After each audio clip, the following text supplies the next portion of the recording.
or afternoon or evening. We're just having a little dance here because we're super excited about this session. I know I am. I think like compensation and opportunity and thinking about the current context and how quickly things have changed over the last couple of years. We're all sort of like grappling with that and deciding and scheming and planning how are we going to like think about this and approach this. I think the equity challenge of having people in different places is a big part of actually why I started Pando. So I'm really excited to dive into this topic. We've got two great panelists that we're going to be talking with today, both coming from the people space, both have a lot of deep knowledge and expertise in this realm. So it should be really interesting. Kim, why don't we start with you? You can give a quick intro. Sure. Hi, I'm Kim Rohrer. I run employee experience at Oyster. We are a global employment platform that helps companies hire anywhere in the world without having to set up legal entities everywhere in the world. And I spent the last 15 years now working in people ops in the tech industry, largely in San Francisco, usually with a very small handful of remote employees around the world. And now at Oyster, we just hit, I believe, 615 employees across over 70 countries. And so yeah, it's wild. My work here it's been like a crash course in compensation equity and how to design an equitable employee experience across very disparate locations. And I'm very, very passionate about this. I care a lot about it. And I'm excited to let you all watch a conversation that I'm excited to have. This just feels like we get to just get really nerdy about this for a while, and I hope it's useful to people because it'll just be fun. Otherwise, it'll just be fun for us. It's going to be fun for us no matter what. I think it's fun. Likewise. It's going to be very fun. The most fun talk about compensation opportunity you've ever witnessed. Enrique, do you want to give a quick intro? Yeah, absolutely. So I'm Enrique Esclusa. I'm the co-founder and co-CEO of Assemble. We're a next-gen compensation management platform for forward-thinking companies. And really, our entire mission is empowering teams to make better compensation decisions. And we define those with 5 key pillars. And those are fair across positions and locations, equitable amongst employees, regardless of their demographic, consistent with the company's policies and beliefs. And we do believe these differ from company to company, competitive with the market, of course, and really importantly, explainable to people. What we've learned during our time, and certainly when I first encountered how messy compensation can get, is that people need to understand it if they're going to be trusting not only the person delivering that decision, but also the system that ultimately decided what somebody should be paid. And it turns out everybody cares about compensation, including the 3 of us today. So very excited to chat. Awesome. And I realized I didn't intro myself. I'm Barbra. I'm the founder and CEO at Pando. And super excited for this conversation. We also are thinking about career progression and making that equitable. And I think, remote and distributed work have a big impact on that as well. So I think as we kick off this conversation, I would love to get your thoughts on kind of like what's been the biggest difference that you've seen. I think, pre-pandemic, there were already companies thinking about and having remote workers. I know I was always kind of like in Silicon Valley working with companies outside of Silicon Valley. So like Greenhouse was in New York. I worked with Culture Amp. They were in Australia. Most recently, prior to this, I was the CMO at Miro, and there was a big presence in Europe. And so it's been something that we've been dealing with, but kind of on a case-by-case basis, unless in some cases, companies like Envision were already sort of remote first all the way. But what's been like the thing that you've seen shift the quickest, I guess? What insight might you have? And what are the the challenges that we're really faced with now that you're seeing?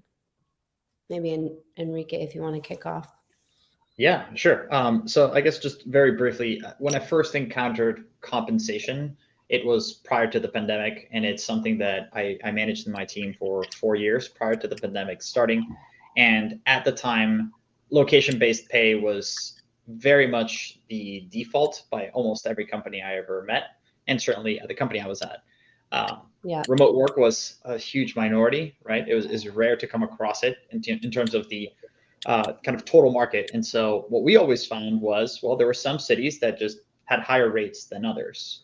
New York City, San Francisco, the same job, you would get paid more if you did it there than if you did it in, let's say, Miami, Florida. With the rise of remote work, what I think that we saw is first a convergence where lower paid regions all of a sudden now started to see some jobs really, really accelerate in terms of how much they got paid. And part of the reason, I think, is companies no longer were beholden to the location they were operating in now that they were remote. So if I'm a San Francisco based company, I can now recruit talent out of Miami and pay a premium to what Miami based companies can pay. And so you saw a really big change there. And then I think there were kind of two additional events that have changed compensation and made it more challenging that we've noticed. The second one is there was this kind of COVID spike, if you will, where all of a sudden lots of not only employees are remote, but also lots of customers and adopting digital technologies they hadn't seen before. Companies are growing, faster than they were before, and you saw essentially companies going on a hiring spree and paying top of market for almost any location, which accelerated that further. But now we have a new event, and that is concerns about recession. And we are interestingly seeing lots of companies, I think, go through layoffs, which is of course really hard, and also companies revisiting how they were paying employees and kind of reducing pay, maybe thinking back on what they did over the last year or two and questioning, is this something that is sustainable for us? And so what I would say is like the biggest difference that I've observed is just this notion of location, which was pretty well established prior to COVID and the rise of remote work, kind of dissolving, but now becoming a more hot topic for companies than even it was 2 years ago, because the cat's out of the bag. But is this something that's sustainable for all companies, or is this something that companies need to be more specific around? So Kim, I'm curious what you're seeing on your end. Obviously, with 70 countries, employees everywhere, you see it firsthand. I see it through my customers more so than we see it through our own team. Yeah, I mean, I would say even in the last year, I've noticed a spike in just in the conversations that I'm having with other people leaders at other companies around. I think at the beginning of the pandemic, there was this idea of, okay, everyone's remote. We don't know how long this is going to last, but everyone's remote. You keep your job, you keep your salary, you move wherever you want. It's fine. We're all going to come back to the office eventually. And then that obviously was disproven very quickly. And now companies are starting to really have to answer the question about what is our compensation philosophy? How do we pay? Are we location specific or location agnostic? And I think I really saw a spike in that particular conversation about a year ago, which coincidentally was right around when I joined Oyster. But this idea of having to decide, are we location agnostic or not, is a philosophical question that companies have to ask themselves that they didn't, it wasn't a priority question before. It was just kind of, you do what you do. And now you have to be really intentional about it. And I know we'll touch on this a bit more later when we talk about kind of philosophical approaches to compensation. But now there's really this question that it's not just hire everywhere, hire anywhere all at once. It's, you have to think strategically about what does it mean for you to hire everywhere? How are you going to treat people when you hire them everywhere? Some of our customers are like us, where they're location agnostic in hiring and they hire anyone anywhere around the world. And then you have to have that hard conversation about how you approach compensation. But some of our customers have specific locations. Like they'll have employees in 5 different regions around the world, and they choose to build around specific hubs for customer-based reasons, for financial-based reasons, for whatever reasons they decide to hire cross-border. And those are the conversations that companies are now having to grapple with that they didn't before, when it was kind of, in my earlier days, it was like, okay, most of our employees are in San Francisco, but we have this one really great person in Texas and this one really great person in Istanbul and this one great person in Montreal. And we just pay them San Francisco rate because there's 3 of them and we want to be competitive and we want to retain them. That's not scalable. And now we're seeing those conversations have to happen at scale.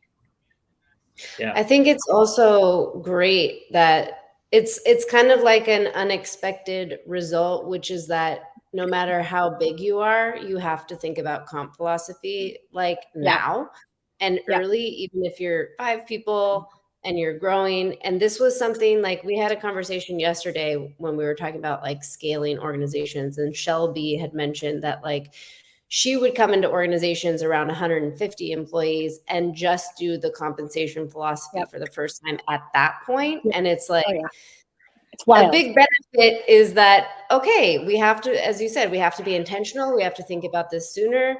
I think from my perspective, that's what I'm really excited about too, just in terms of it forces companies to kind of think about the equity aspect so much earlier, which I think is the right thing, because then, you know, you grow in a way where equity is sort of built in rather than something. And you're thinking about sustainability, because I think that's exactly. People, at least, you know, with the Bay Area bias, people tend to think about equitability as everyone gets paid San Francisco rates because that's what's fair.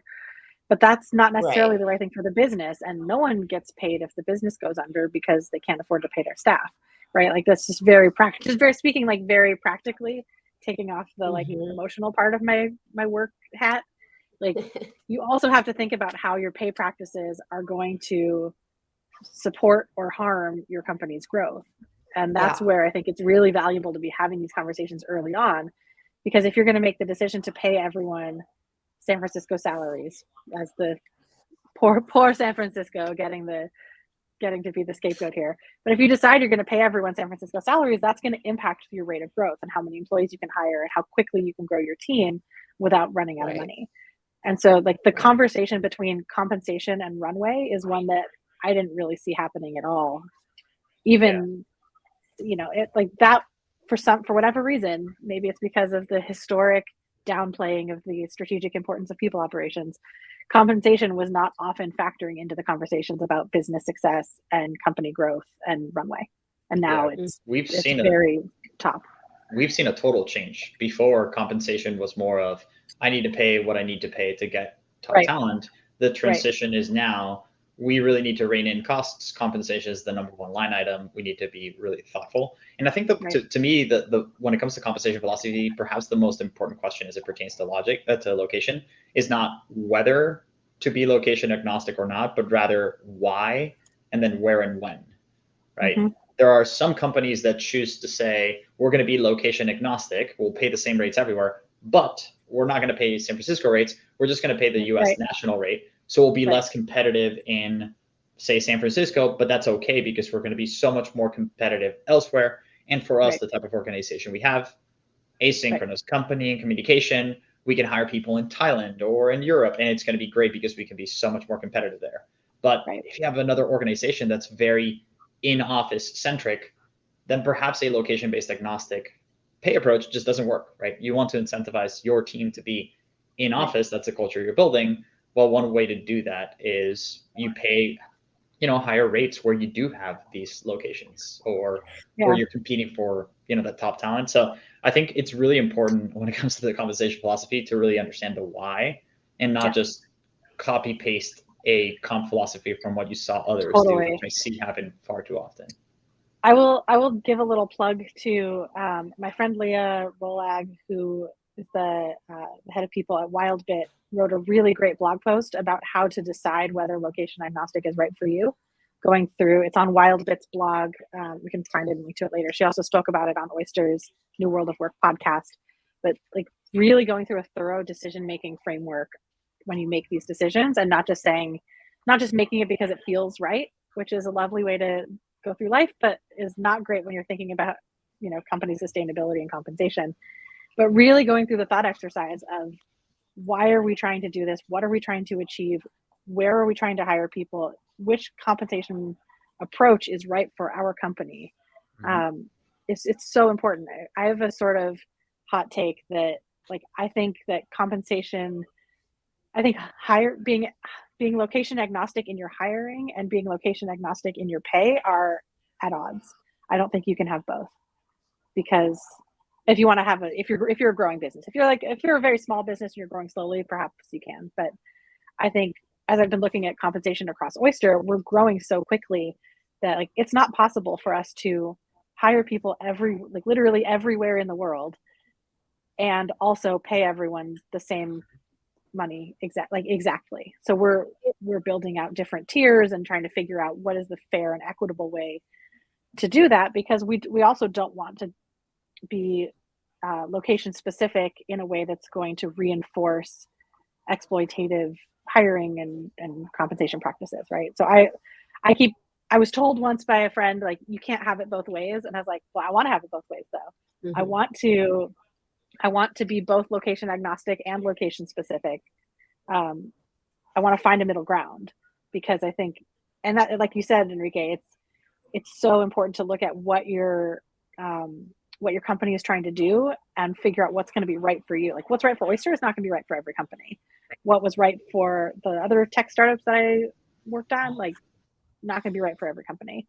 But for us, we're like, at the rate we're growing and with a goal of hiring in an extremely geographically distributed way, hiring in as many countries as possible and having a wide global distribution, it would not be financially feasible for us to pay top of market everywhere. But if we pay everyone kind of a global midpoint, then we're going to miss out on talent in some locations where we might want to hire people. Yep. And it might mean that we're paying such high wages in lower, there's not really a good word for it. We're grappling with this internally. Lower cost regions. Like, there's no good, we are internally right now trying to define, like, what do we call these different tiers in a way that's not gross or offensive or insulting or ego boosting or whatever. But the idea that you don't want to pay such overinflated salaries in certain regions of the world that it causes problems economically.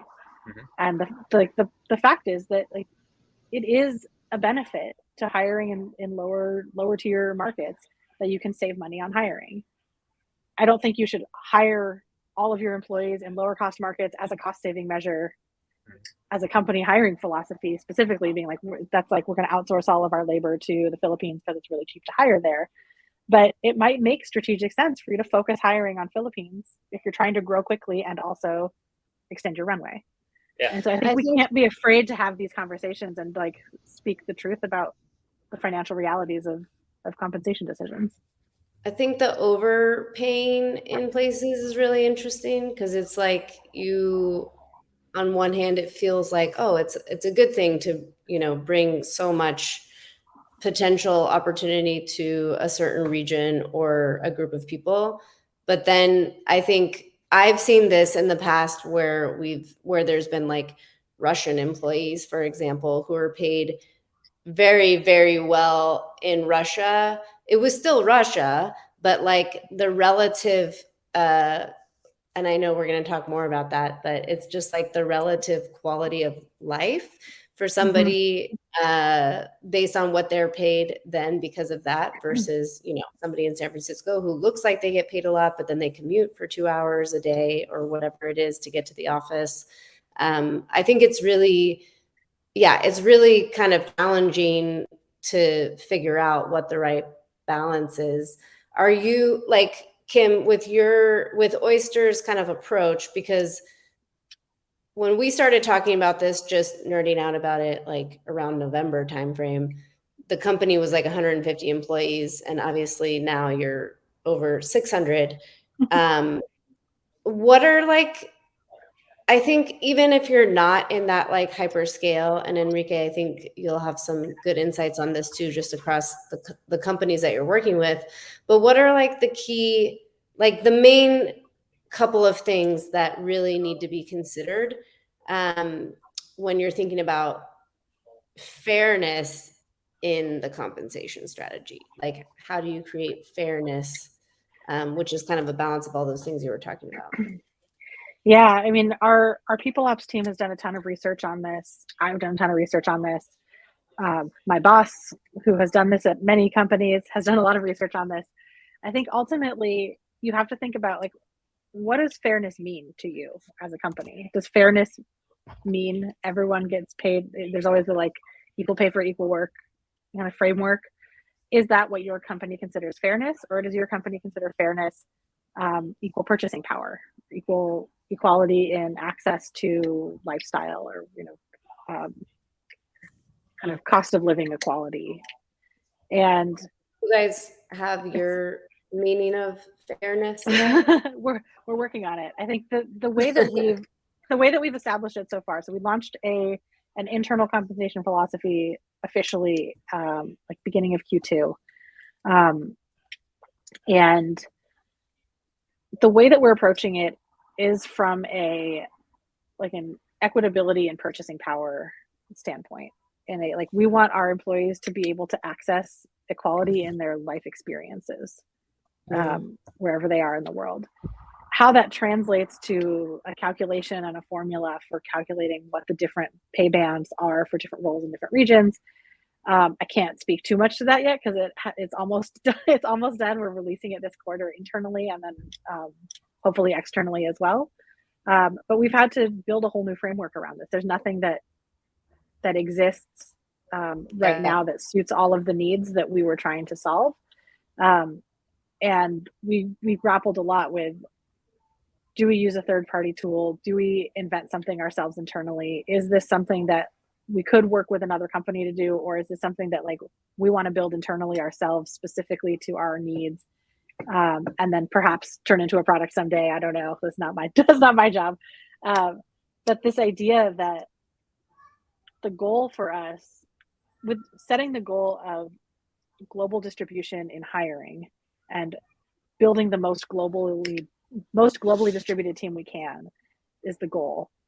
The only way for us to support that is by what some call inequitable pay, because some people, even people within our own organization, say that the only way to have equity is equal pay for equal work. Everyone makes the same amount of money for the same job. And that's where we talk about this a lot when we talk about company culture and employee experience. Is not everyone is going to agree with your philosophy. And that doesn't mean you have to change your philosophy. It means you have to explain how you got there and why.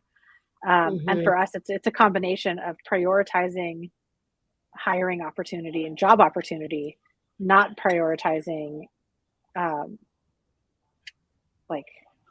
dollar for dollar pay equity. Yeah, because if our mission is to increase opportunity by making it easier for companies everywhere to hire people anywhere, which is our mission. Not if our mission is that is our mission. Our mission does not mandate equal pay for equal work. Our mission mandates equal opportunity and access to jobs. And so that's where we put the priority internally. And then we have to figure out, okay, well, how do we have equitable, fair pay in a way that makes sense for our global distribution?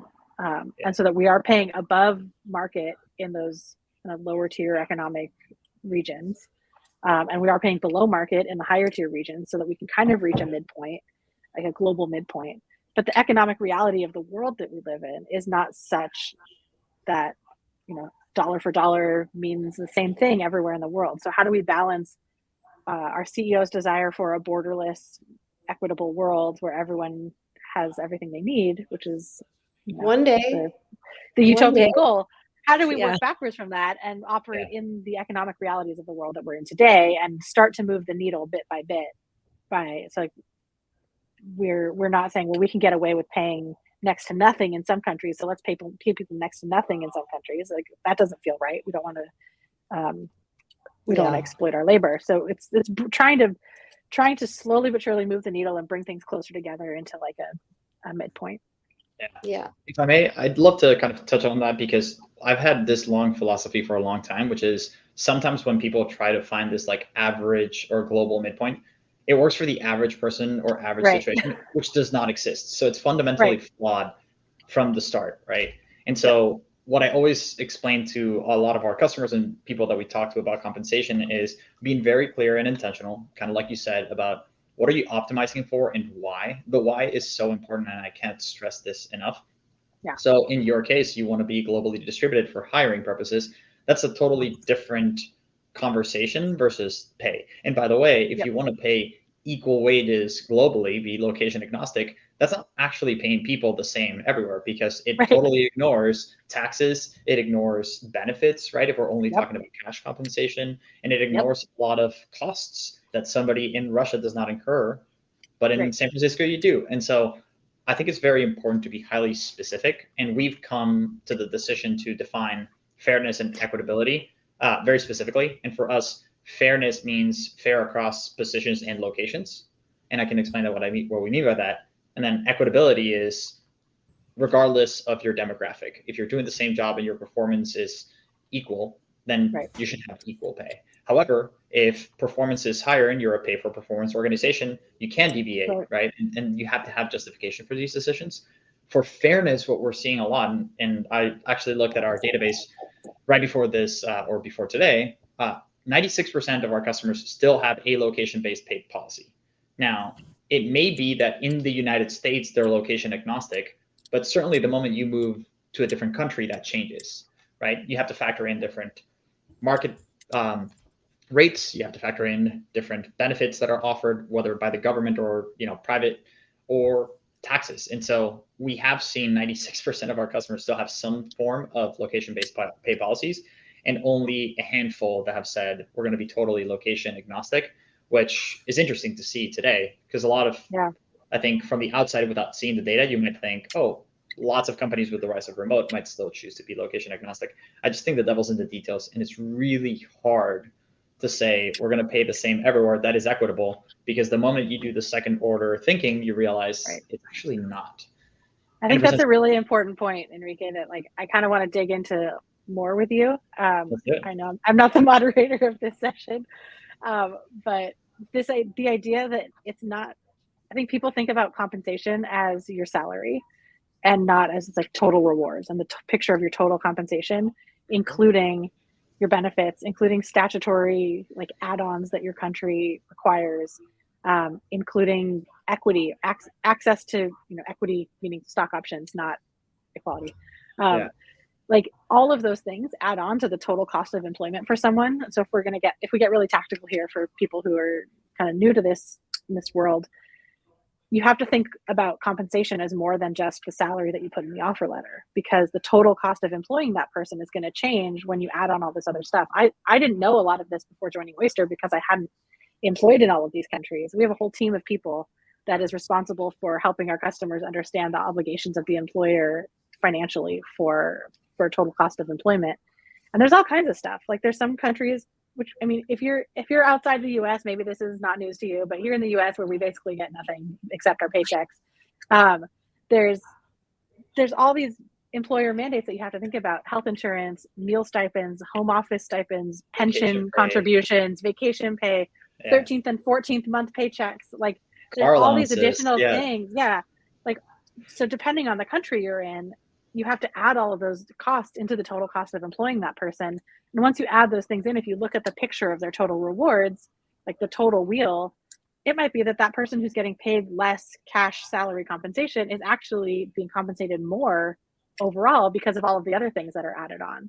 And that's not even taking into consideration the government benefits and the requirements of a person's life to have a certain life experience based on what resources they get from their government or their kind of regional or local norms. So it gets really complicated really fast. And, that's a plug for Oyster, so that we can help you figure that stuff out.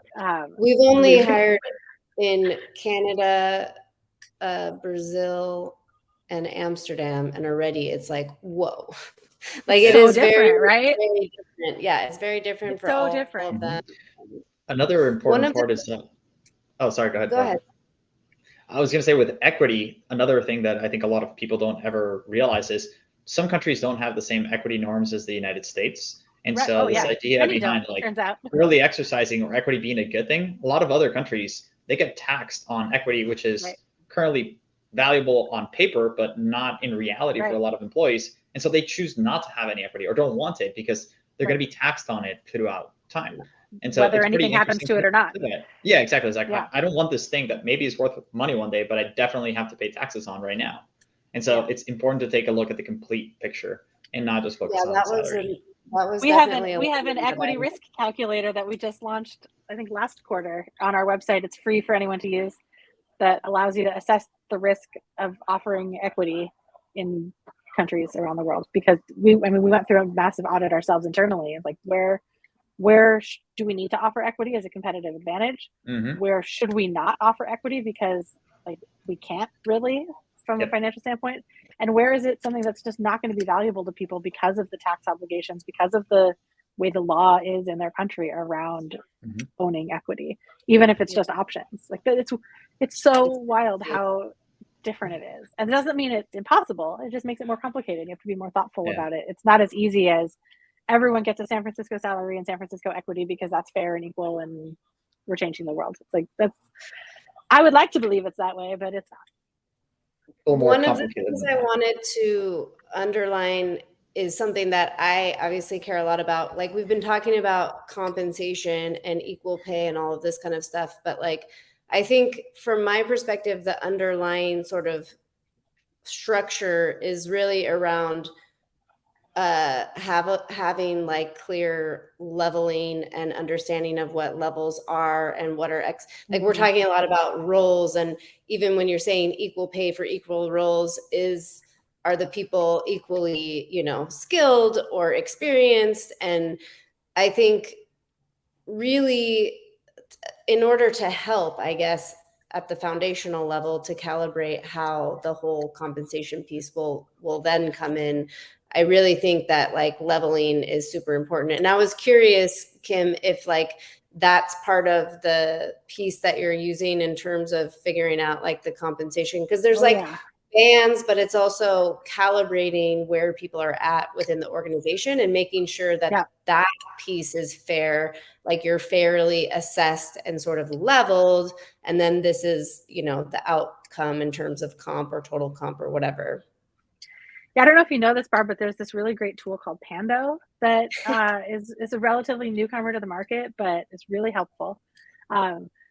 I kid, obviously, but this is one of the most valuable things to us, is that we can now take the leveling that we're doing in Pando, and it's, you know, it was a struggle to get everyone in and leveled because it's pulling teeth as change management. It's getting managers to think about their team in a new way. We had teams, poor Barb and her team were like way deep in the weeds with us on this, as we had people were like, well, I already leveled my team. Here's their levels. We're like, no, we need the whole company on the same leveling mechanism, using the same decision-making framework and the same criteria, so that a level 1 customer support person and a level 1 engineer, they're not going to have the same salary band, obviously, because those roles are comped differently, but they're going to be considered in the same criteria, and their comp progression will line up at the same kind of trajectory as their career leveling progression. And so being able to have a consistent framework that you can reference and say, this is what a level 2 is, this is what a level 3 is. And to create the thing that I really love about the way Pando works is that kind of traditional levels are broken up into sort of micro levels. So like what you might say is like a, you know, let's say it's a people operations associate normally that would be 1 level, but with Pando we break it up into 2. So it's level 1 to level 2. So you might have your comp range of maybe it's like a $10,000 or $15,000 gap band, but as you get promoted from a level 1 to a level 2, you can grow within your band before you make a big jump to the next band. And so I know our people ops team has been using that leveling structure to build out our bands by role, by team, and by location, so that we can have it really, really strategically mapped to a consistent framework and cadence. And we put the extra push in that we did this first leveling and compensation exercise at the very end of Q1, very beginning of Q2, when we launched Pando internally, and we're getting ready to do our second cycle in Q3. And the motivation for part of this is like, you have to do your assessments in Pando. You have to make sure your people are leveled at the correct level so that we can map it to the correct compensation. And it becomes less subjective, and it becomes much more straightforward for the people ops team to look at that and say, okay, this person is a M7, they're in Thailand, they're in a customer support management role. This is what their compensation should be. And it's not about what I've experienced at every startup I've ever been at, which is a manager looking at them and being like, yes, I think they should get a 5% raise because they're doing great. And it's like, well, where did we get that data from? How did we make that decision? Did we benchmarked it against the market and then we just decided? Yeah. And so this makes it a lot easier. Is so important. Yeah. And being able to map your levels to your comp bands allows the people ops team to do the calculations and make recommendations to managers and say, based on where you've leveled your team and based on the current market trends and based on their locations and their roles, here's what their comp should be. If there's any, like, if you disagree with any of this, of course, let's talk about it. But it makes it so much more operational and so much less of a manager just trying to figure it out on their own subjectively.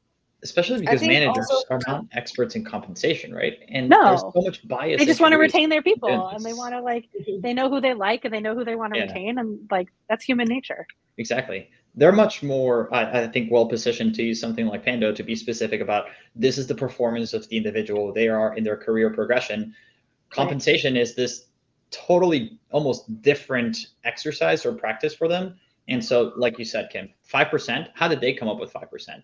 Because they heard somebody else say it, or because 5% is a round number? That could be still it's an easy number, right? Right? Like, and usually it's like, oh, well, I heard that the cost of living increased, like the COLA went up 2%. Inflation, and inflation is this, and COLA is this. So let's give everyone a 3% raise because that seems fair. Like, that doesn't scale. Yeah, I don't even think compensation is necessarily something managers should even be involved with. It's like if we have a structure and we have a system and you want to progress someone because they're doing well, great, this is what they get. The other thing, like, I would just make one last point about using leveling as a way to really create that equity with the compensation strategy as well, is that for employees, like, we've talked a lot about what it means operationally, but I think also for employees and managers, if they know that they're like, if this is the leveling system for the company and we have compensation and total rewards aligned with that, and I'm at this level, it's less about like, oh, I have this title or that title, because again, just like with all the benefits and all the things in all these different places, like a director is more senior than, you know, an executive, or like just the title weirdness and manager means, or what coordinator means. I mean, it's all has different meaning across every country. And so anchoring people in a system that's like, you can see where you're at in it. Like, here are the levels, you're here, like, you know, kind of, you have a sense more of your sort of seniority within the organization based on that, rather than thinking based on a title. And that's how you can build trust too, right? I mean, you build trust through transparency and through consistency. So if everyone is subject to the same clear guidelines and assessed the same way, you're removing bias. You also give people predictability. Okay, I know what I can work towards if I'm working towards my promotion or this development in my professional, you know, career within my time here at this company. And so that level of visibility and clarity, I think, is something so many people want, but it's a very hard job to do. And lots of people are very lost because they're not experts in this. And so that's why I think technology just can play such a big role. And Kim, to your point earlier on compensation bands and kind of seeing compensation bands across multiple levels, this notion of bands is still something that, I mean, it's fundamental for us at Assemble. It's how we built our platform, but it's something that is still a foreign concept to so many companies, where we'll often hear, well, what does the market say? Okay, just pay that. Or, oh, what is it, 25th to the 75th percentile of the market? Great, that's our band. It's like, that's fundamentally flawed from the start. You can't build them that way. But of course, a manager who's never done this before, or a first-time founder, or a smaller organization facing bands for the first time, just like with leveling, if you don't know what you're doing, you can have good intentions and build something really poorly, and it can actually be pretty disastrous for the company.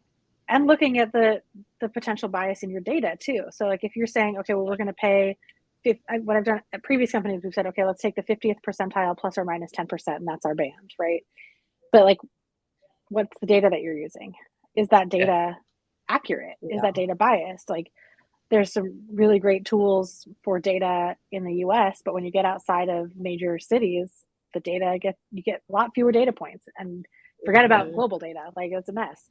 Like, if you're looking at a band, you're like, okay, 25th to 75th percentile or 50th percentile, but there's like 3 data points that form that data set. Like, and where are those data points coming from? And is that data biased? And is that actually accurate for you? It starts getting really, really complicated. And I don't say this to scare people or stress you out, but just to like reinforce the notion that you have to be thoughtful about it. You can't just kind of like throw a dart at a compensation graph.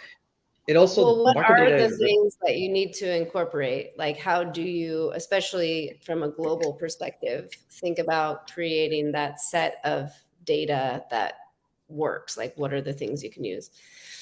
Yeah, I mean, I'd like to hear from Enrique. I mean, for us, we have a lot of internal data because we have close to 4,000 data points between our internal and our customer users. So we have, I think that's accurate. Don't quote me on this. I don't know if this is being recorded. But like we use our internal data sets and our customers' data sets to help inform those decisions. But then we've also leaned on tools like Option Impact, and we've leaned on, I mean, there were times earlier days at Oyster where I was, texting my friends who I knew had bigger data sets and say, okay, we're looking to hire our first person in this country. I know you have like 200 people in that country. Can you give me a ballpark range? And it's like, that's not ideal. That's not like unbiased and fair. And like, but you do the best you can with what you have access to. But I think the more data you can get, the better. This is something we've talked about for months, and I want to tee up Enrique to talk about this. It's like, where do you get a global data set if you are not us and have a bunch of global employees to pull from? I think the hard reality is it doesn't exist. And the truth is that data is only really valuable if it is accurate and relevant. And the problem is that a lot of times it isn't. And people are hoping for this data set that if I could find every single employee in the world in this job, then I would know exactly what to pay this person. But that just doesn't exist yet. And so this is why companies look for multiple data sets, internal, external. And I really always bring this back to, you have to start with your compensation philosophy. That's the most important part, right? Because you might say, hey, we are a nonprofit. We're never going to lead the market. We're always going to be behind, but the mission is so powerful that people will work with us so long as it has some baseline. Competitive technology companies, totally different. You'll pay a lot more. So you need to know, what are competitors paying? What is the market rate saying? And then looking at any data set that can help inform this. When I think of compensation and how you make better decisions, to me, there's really 3 really integral components to it. The first one's going to be your compensation philosophy, which I'd argue is the most important, followed by your job architecture or your leveling structure. You should know what job you're hiring for before you meet the person. You're not hiring the person, you're hiring for a job. Before you open the role, please know what you're hiring for before you post it online. Exactly. And you should have a compensation band. And that compensation band is informed by both market data sets, because it's not going to be just one, as well as your compensation philosophy. So Kim, you said, one approach you took in the past, which we've seen be a very common one, is I'll pick the 50th percentile plus or minus 10%. Okay, well, what is the 50th percentile? You must find it, and define it. Some other companies can't do that because the data doesn't exist. Maybe it's because you're going to a different country, or because you're hiring for a role that doesn't exist. I'll give you an example. In my last company, it was a cybersecurity company. We hired lots of very technical roles that worked for the government, roles we were inventing, cyber risk analysts. And how do you pay for such a role when there's no data set for this role you're inventing? Well, you look at comparable roles to the best that you can. Triangulate. Yeah, and then you assign premiums or discounts based on it. So we said, okay, well, they have the technical expertise of a software engineer, but they need a national security clearance in order to be able to do the job, which is a very hard skill to acquire, or attribute. Therefore, let's assign a premium to the software engineering data that we see. Or you might look internally and say, we don't have data for this particular region, but we do for the United States and some other countries, and you kind of triangulate with differentials if you can. You say, we'll do a 20% discount. And I think the reality is that if you have the 3 components and you build your bands, then it's, well, how do we use those bands? And bands should be really your intent. And hopefully you can be very systematic and disciplined around how you pay people. But really, reality should kind of hopefully follow what your intent was. But if you don't have intent in the first place, when you do that comparison, you end up with lots of inequities. You end up with people who are already well above the band. And then what do you do then? Hey, employee X, you are $50,000 over where the maximum of our band is. now you're stuck in a really difficult position because that person's going to be doing their job, hoping to get raises and promotions. And how can you offer that when they're already overpaid relative to your system? Which is why no matter how small of a company you are, I mean, thinking of your compensation philosophy and being systematic can just help you avoid so many headaches, and also just make you much more operationally efficient, which is, I think, an important point to underscore here. We had it at like 3 employees already. Yeah. I mean, two things I'll mention related to what Enrique was just saying is that the idea of triangulation is super important when you're dealing with these kind of one-off jobs. At my last company, we had customer support roles, but they were also benefits brokers. Essentially, we were a health tech company, and our entire customer support team, they were making medical recommendations and benefits recommendations and having access to people's personally identifiable information. That's much higher than like a regular customer support associate role, right? And so we were using Option Impact at the time. I was like, okay, these 3 job descriptions from Option Impact most closely match the job description of this role. And this role is 30% this one, and 20% this one, and 50% this one. Okay, let's take what is the pay band for this role, and this role, and apply 30% to this, 20% to this, 50% to this, and get an average. And like that's the appropriate salary for this role. And it was something that at the time I was like, I figured it out, I guess. But that's weird. So like that's how you have to figure it out. But at Oyster, we've had to do the same thing sometimes when we're hiring in a country that we haven't hired a specific role in and we don't have any data for, being able to say, okay, I'm going to just make something up. But let's say like we're hiring this role in Spain. We have no data for it in Spain, but we've hired a similar role in Canada before. We know what we would pay in Toronto. Okay, well, let's look at other roles. Let's look at the difference between the engineer in Spain and the engineer in Toronto, and the customer support person in Spain and the customer support person in Toronto, and see like, okay, there's generally a percentage 50% premium, a percentage differential between those 2 locations that we can then apply. So like, okay, we do have data on this new magical role in Toronto. Let's apply that differential to Spain, and then we come up with our band for Spain. And so it's not perfect, but in the absence of data, you have to be as scientific as you can and as objective as you can be. And so finding ways. I laugh because I am not a math person whatsoever. And like, this is how not mathy I am. Like, finding ways to be as mathy as possible in a non-mathy environment. This is why I have a partner in people operations who is much mathier than I. He is responsible for formulas and banding. But the idea that when you don't have the data, you can't just make it up out of nothing. You have to start somewhere and say like, okay, well, you have to be scrappy. Like, what data do I have? What information do I have? What do I know? And how do I apply my philosophy? How do I apply our company approach so that the thing that I'm making up isn't completely out of nowhere? The thing that I'm making up is tied to something concrete. If there was only a company that helped with all of this. If only, that would be so helpful. It's so weird. Yeah. Too bad. Yeah, that approach for comp bands is, I think, the best option that most companies have today in the absence of great data. And something I kind of want to highlight is the exact example you used of, we don't have data, so we're going to look at these 3 data sets and kind of come up with a composite score, if you will. Well, one of the challenges with that is that in you doing that, but you needing to get Option Impact data or whatever other data set you were using, you had to assign a job code to that employee. So you chose between one of those 3. You couldn't tell them, hey, it's a composite score. So you muddied the data. And that's the same data that everybody's using. And if one person is doing it that way, everybody is doing it that way. So all the data is muddy. I always say market data to inform your decisions, not dictate them. We saw, for example, roles that were paid wages that we thought were just not livable wages. We chose not to pay that. We chose to be, well above the 90th percentile in some roles where we thought this is just not feasible and not what we want to pay. We also saw some other roles where the moment you look at the data set, you're like, there's just no way we could pay this for this role. Oh, there's 3 data points, right? Or exactly. I can call 6 people and get more. And not to mention that I don't know how they leveled those employees. There wasn't this really well thought out leveling competency framework. It was, the title is the same. Okay, but the title does not dictate. Basically, we need our 3 companies to just take over the world and transform global leveling company, right? Okay. I think, and that's also why I'm like, don't don't build leveling frameworks off of comp data, which is what everybody does. It's like, this is Right. like just boxes you in. All right. Exactly. We are actually at time, even though we could literally talk like for the rest of the afternoon, I think. Thank you so much. Really enjoyed this. Like, plan to spend more time geeking out on this, and probably, yeah, having our 3 companies just, you know, integrate and change the world. Yeah. Yeah. I'm going to change it.